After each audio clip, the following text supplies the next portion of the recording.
이 내연나르는 나한테 목을 메고 좋아하는 것 같지만 사실은 아니고요. 늘 새로운 공략 대상을 찾아서 헤매고 있는 사람들이거든요. 내연나르는 어떻게 보면 오히려 못난 척, 약한 척, 불쌍한 척 하면서 상처나 우울감을 드러내면서 유혹을 하는 경우가 많아요. 그러면 이게 공감력이 뛰어나고 이타적인 성향을 가진 분들이 이 내연나르한테 걸려드는 거죠. 안녕하세요. 마음을 밝히는 언니 정신과 의사 유혜진입니다. 오늘은 이 연애 고민으로 사연을 보내주신 분이 있는데요. 이게 함께 얘기해 볼 만한 부분이 있어서 좀 다뤄보려고 해요. 사연 먼저 읽어볼게요.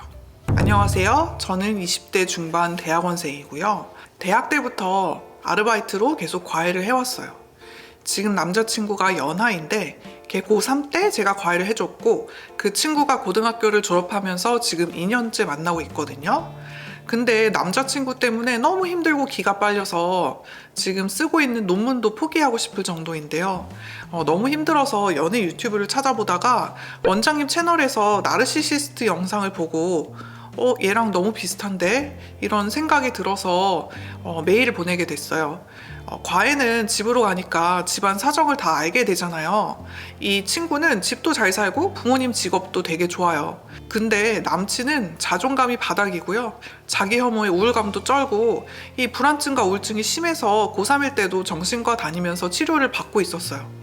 저한테도 굉장히 정신적으로 의지를 하면서 자기 아빠가 나르시시스트다, 폭력적이고 이기적이다, 자기를 무시하고 사람 취급 안 한다고 너무 힘들다는 얘기를 맨날 했어요. 워낙에 내성적이고 친구도 많지 않은 것 같더라고요. 나라도 안 들어주면 누가 제일 잡아주나 싶어서 엄청 공감해줬죠. 정신 똑띠 차리고 대학 가야 된다고 격려도 맨날 해줬고요. 어찌어찌 해서 수능 시험 보고 고생했다고 제가 밥을 사줬는데 얘가 절 좋아한다는 거예요. 필사적으로 고백을 하면서 매달리더라고요. 그러다가 사귀게 됐습니다. 근데 그 아이 소심하고 착한 애인 줄만 알았거든요. 아니에요. 엄청나게 집요하고요. 자기한테만 집중해 주길 바래요. 자기 앞에서 다른 남자 사람에 대해서 칭찬하는 말이라도 하잖아요. 표정이 싹 바뀌어요. 남사친도 아니고요. 그냥 유명인, 운동선수인데도요. 제가 손흥민 너무 잘한다, 멋있다 한두 마디 했더니 부들부들 떨더라고요. 바로 제 신경을 굵고요. 내가 뭐 실수했냐고 물어봐도 입 꾹 다물고 완전 사람 미치게 해요. 친구 모임도 안 나간 지 오래됐어요.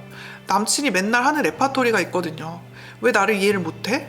내가 이렇게 싫다는데 갈 마음이 들어? 억지라는 거 저도 알거든요. 그래도 싸우다 피곤하니까 그냥 제가 알아서 안 나가게 되더라고요. 맨날 자기가 세상에서 제일 불쌍한 사람이고 제일 힘든 사람인 척하면서 저를 지 마음대로 휘둘러요. 제가 연락 안 되는 거 싫어하니까 삐지면 무조건 잠수를 타거든요. 벌 주는 것처럼요. 저도 못 견디겠어서 2번 정도 헤어지자고 했더니 자해를 하더라고요. 저 어떡하죠, 원장님? 네, 솔직하게 사연 보내주신 사연자분 정말 감사하고요. 일단 마음고생이 많으셨겠어요. 지금 읽은 사연은 사생활 보호 때문에 진짜 일부만 추린 건데요. 원래 메일은 더 길고 심각해요. 이 남자친구분은 그 아이가 아니라 내현 나르시스트인 것 같거든요. 편의상 내현 나르라고 할게요. 이 내현 나르는 일반적인 외현 나르랑 좀 다르죠. 외현 나르는 한눈에 딱 나르 같죠? 거만하고 착취적이고 성격도 좀 외향적이고 나서는 거 좋아하고 눈에 띄고요. 근데 이 내현 나르는 겸손하고 수줍은 사람으로 보여서 나르적인 성향이 겉으로는 잘 안 드러나요. 그런데 이게 겉모습만 다를 뿐이지 결국 속은 똑같거든요. 인격 성숙이 덜 돼서 자기 중심적이고 타인을 착취하는 걸 당연하게 생각하죠. 이 사연자분의 남자친구는 좀 전형적인 내현 나르 같이 보여요. 하나씩 짚어볼게요. 내현 나르는 자기 불행한 과거 얘기를 털어놓으면서 관계를 시작하고 상대방에게 침투에 들어가는 특성이 있어요. 어떻게 보면 외현 나르와는 좀 반대죠. 외현 나르는 자기를 과대 포장하고 잘난 척하면서 플러팅을 한다면 내현 나르는 어떻게 보면 오히려 못난 척, 약한 척, 불쌍한 척하면서 상처나 우울감을 드러내면서 유혹을 하는 경우가 많아요. 그러면 이게 공감력이 뛰어나고 이타적인 성향을 가진 분들이 이 내현 나르한테 걸려드는 거죠. 사연자분께서는 더구나 학생과 과외 선생님 신분으로 만났으니까 이 친구가 자기 사연팔이를 하기에 너무 좋은 환경이었죠. 왜 그렇게 자기 힘든 얘기를 하는 걸까요? 그러면 상대방의 연민을 자극해서 조종하기가 쉬워지거든요. 내현 나르는요, 기본적으로 상대방에 대한 신뢰가 없어요. 믿질 않아요. 연인이 늘 다른 이성한테 한눈을 팔고 있다고 믿고 있어요. 사연자분은 손흥민 얘기를 하다가 다투셨다면서요. 지나가는 말로 뭐 운동선수, 연예인 이런 사람들을 언급만 해도 내연나르한테는 트리거가 될 수 있어요. 바람을 피는 사람이 오히려 배우자의 바람을 의심한다 하잖아요. 이 내연나르는 나한테 목을 메고 좋아하는 것 같지만 사실은 아니고요. 늘 새로운 공략 대상을 찾아서 헤매고 있는 사람들이거든요. 얘들도 나르예요. 그러니까 상대방을 볼 때도 나랑 똑같다고 보죠. 그러니까 야, 너 나 말고 다른 사람 찾고 있잖아. 근데 난 널 놔줄 생각 없거든? 그러니까 목줄이 필요한 거죠. 통제하려는 욕구, 상대방을 컨트롤하려는 욕구가 굉장히 큰 거예요. 모든 수단과 방법을 다 동원해서 목줄을 채웁니다. 시작은 연민이죠? 봐, 나 이렇게 불쌍하지? 이런 나를 방치하는 건 네가 정말 나쁜 사람인 거야. 이런 식으로요. 결국에는 상대방의 인간관계를 다 단절시켜요. 자기한테만 시간과 정성을 쏟아붓지 않는다고 비난하고 심지어는 정상적인 사회생활의 필요성도 이해를 못할 수 있어요. 내연나르는 일반적으로 사회성이 좀 떨어지고 사교적이지 못한 경우가 있거든요. 그러니까 일반적인 그냥 평범한 사회생활이 어떤 건지를 아예 이해를 못하는 경우도 있습니다. 연인의 평범하고 정상적인 사회생활마저도 비난하고 통제하게 되죠. 내연나르는 착한 얼굴 아래 엄청난 폭력성과 공격성을 숨기고 있어요. 물리적 폭력만 폭력이 아니죠. 언어 폭력도 폭력이고요. 착취도 폭력이고 정서적인 학대도 폭력인데 이 내연나르가 폭력적인 이유는 연애의 목적이 착취라서 그래요. 내연나르의 연애 방식이 연민을 자극하고 상대방에게 목줄을 채우면서 통제하는 건데 이런 방식도 그렇고 이렇게 만들어지는 관계 자체가 아주 착취적이고 폭력적인 거죠.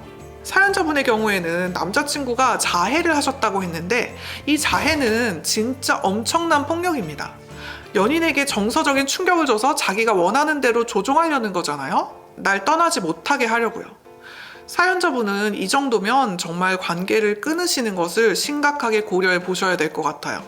사실 자해는 일반적인 방법은 아니고요. 내연나르가 가장 많이 쓰는 일상적인 폭력이 언어 폭력인 가스라이팅이에요. 사연자분이 남친이 맨날 하는 레파토리가 있다 그랬죠? 왜 나를 이해 못해? 내가 이렇게 싫다는데 거기에 갈 마음이 들어? 이게 바로 가스라이팅이고 피해자 코스프레예요. 사연자분이 친구를 만나러 가는 당연한 상황을 남자친구가 되게 이상한 상황으로 만들어버렸죠? 사연자분을 남자친구의 감정을 이해를 못하고 남친의 부탁을 무시해버리는 이기적인 사람으로 만들었잖아요? 그러면 남자친구는 바로 피해자가 되죠. 배려심 없는 여자친구 때문에 상처받은 사람이에요. 이것뿐만 아니라 여러 가지 방식의 가스라이팅이 있어요. 내연나르는 연인에게 기쁜 일이 생겼을 때 이 연인의 긍정적인 경험을 축소시키면서 또 가스라이팅을 해요. 예를 들면 사연자분이 예상도 못했는데 이번 학기 장학금을 받게 됐어. 높은 레벨의 대학원에 합격했어. 뭐 이런 자랑을 하면 남자친구는 되게 찜찜하게 칭찬인 듯 칭찬이지 않은 축하를 할 수가 있어요. 예를 들면 이제 고생 시작인데 뭘 그렇게 좋아해? 거기 가면 은근 텃세 있는 거 아니야? 어떻게 들으면 이게 걱정해주는 것 같지만 이게 분명히 축하는 아니죠? 이런 말을 들으면 들은 사람 기분은 다운되죠. 의기소침해지고 내가 오바했나? 하면서 괜히 부끄러워질 수도 있고요. 또 교묘하게 비교하는 말도 잘하는데요. 그것도 가스라이팅이에요. 비교를 대놓고는 안 합니다. 대신에 좀 상대방이 위축될 만한 주제라든지 좀 비교될 수 있을 만한 다른 사람 얘기를 은근히 하는 거죠. 내 친구 여친이 이번에 대기업 입사를 했는데 연봉이 얼마래? 누구는 이번에 청약이 됐다더라? 어디에 집을 샀대? 뭐 이런 얘기를 합니다. 듣다 보면 사람이 반발심이 생기죠. 야, 나랑 지금 그 사람 비교하는 거야? 기분 나빠. 그러면 그냥 그렇다고 나쁜 의도는 없었어. 자기는 왜 이렇게 속이 좁아? 대화가 이런 식으로 흘러가는 거예요. 그러면 나만 이상해지죠. 자격지심 있는 사람 되고요. 근데 여러분, 이게 다 전략입니다. 상대방을 위축시키고 쪼잔한 사람으로 만드는 거예요.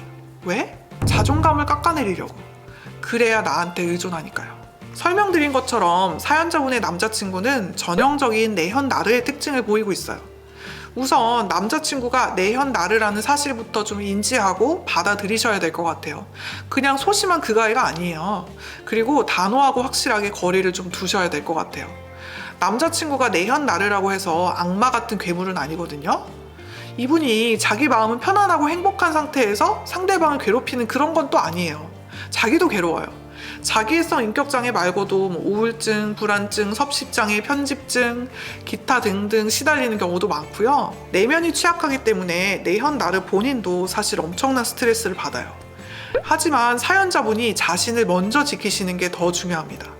논문도 포기하고 싶을 정도로 힘들다는 건 제가 봤을 때는 사연자분이 지금 정신적으로 많이 무너져 있는 상태 같아요. 그리고요, 내연나르는 사연자분이 옆에서 도와준다고 해서 절대 같이 행복해지지 않아요. 이 내연나르한테 끌리는 분들은 또 보통 구원자 판타지가 있는 경우가 많거든요. 이 사람은 내가 있어야지 행복할 수 있다. 내가 노력해서 널 행복하게 해줄 거야. 뭐 이런 생각을 하는 게 구원자 판타지인데요. 이것도 사실은 건강한 생각이 아니에요. 관계를 단호하게 좀 정리하시고 본인의 회복에 먼저 집중하시길 바래요. 남자친구가 너 헤어지면 나 죽어버릴 거다 협박해도 절대 흔들리지 마세요. 절대 사연자분 때문에 남자친구가 죽을 일은 없습니다. 회복에 집중하시고요. 필요하시면 상담을 받아보시는 것도 좋을 것 같아요. 여러분, 이번 영상이 도움이 되셨나요? 다음 영상에서는 내연나르가 공격성을 표출하는 방식인 이 수동 공격에 대해서 자세히 다뤄보려고 해요. 이 수동 공격이 내연나르 공격성의 거의 꽃이라고 할 수 있거든요. 다음 영상도 기대 많이 해주세요. 오늘 영상이 도움이 되셨다면 구독, 좋아요, 알림 설정 부탁드려요. 우리 함께 마음의 불을 밝혀봐요. 감사합니다.